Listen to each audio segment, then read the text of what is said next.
لا أدري لماذا وجدتني أمام ما حدث ويحدث من البلطجي الأمريكي وتابعه قفة على مدى أكثر من عامين، وما زال مستمرا في غزة ولبنان، ثم ما يمارسه ترامب الآن في إيران. لا أدري لماذا ذكرني ذلك بمقال كتبته قبل أكثر من 3 عقود، نشر في جريدة الخليج الإماراتية الصادرة في الشارقة في نفس التوقيت زي الأيام دي كده، بس سنة 1992. كان بعنوان العتبة الخضراء على كل الأرض العربية. استشرفت فيه ما يمكن أن يحدث لليبيا الدولة من تدمير وتقسيم كما حدث للعراق، وقد حدث بالفعل ما توقعته نتيجة للتخاذل والتخلي العربي عن فكرة القومية التي أصبحت وكأنها نكتة أو فزورة غير مصدقة، وأصبح توحد الكلمة شيء غاية في الصعوبة بين العرب، وأصبح الرضوخ السلبي لكل ما يخطط له بلطجي العالم أمريكا وحلفائها الغربيون، كأننا مضطرون لتقبله. الحقيقة تضمن مقالي المشار إليه ده صورة تداعت إلى ذهني آنذاك وكانت ما زالت طازجة وتهز المجتمع المصري كله، صورة من أسموها فتاة العتبة، التي اغتصبت بمنتهى العنف والقهر في ميدان عام، ميدان العتبة، انتهكوا عرضها علنا كحادث هز الكيان مصر كلها واهتزت له كل الأوساط الاجتماعية العربية، ورجع صدى ما قيل في المجالس الخاصة انعكس على الصحف الورقية آنذاك، هي كانت الوسيلة الأكثر انتشارا وهي والتلفزيون.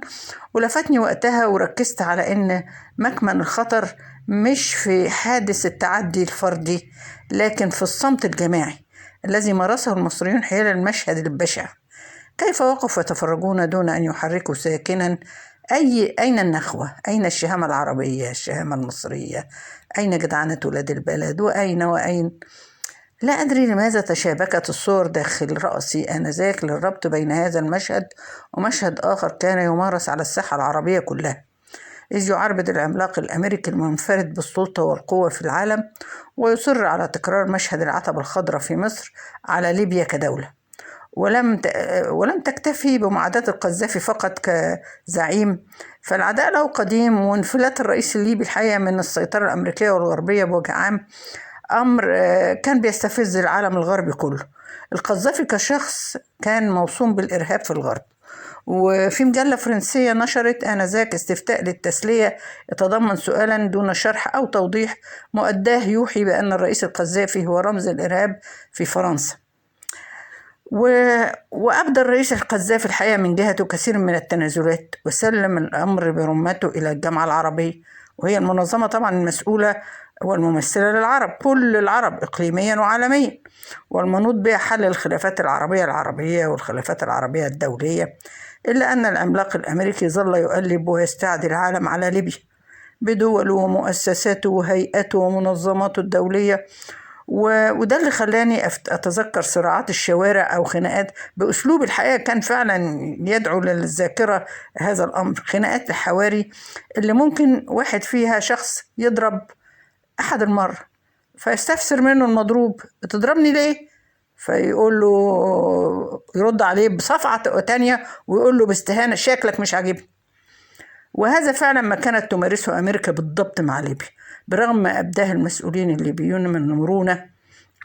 والأنكى من كل ذلك أنها ظلت مستمرة في تركيحها للقيادة الليبية بمزيد من العقوبات والمطالب التي تثير العجب، وبالتدخل في شؤونها الداخلية، حتى وصل الأمر إلى حد مطالبتها بتغيير اسمها الجماهيرية العربية الليبية العظمى. الحقيقة كل ده بيأكد لي وجه الشبه بين ما كان يحدث في الحواري، ويؤكد فعلا العبارة بتاعت شكلك مش عاجبني، ما كانش فيه ما يبرر حتى لمثل هذا المطلب.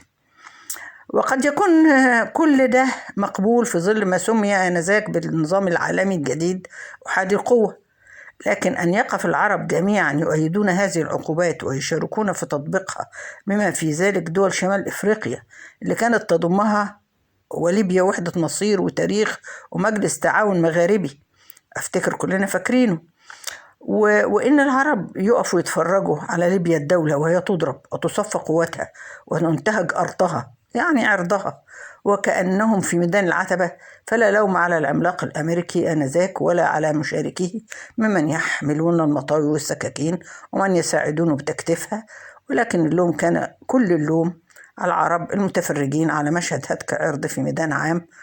وأشرت في هذا المقال إلى أننا ربما نشاهده قريبا على شاشات التلفزيون كما حدث في تأديبهم للعراق والانتقام منه وتصفيته وتفريغه من قوته.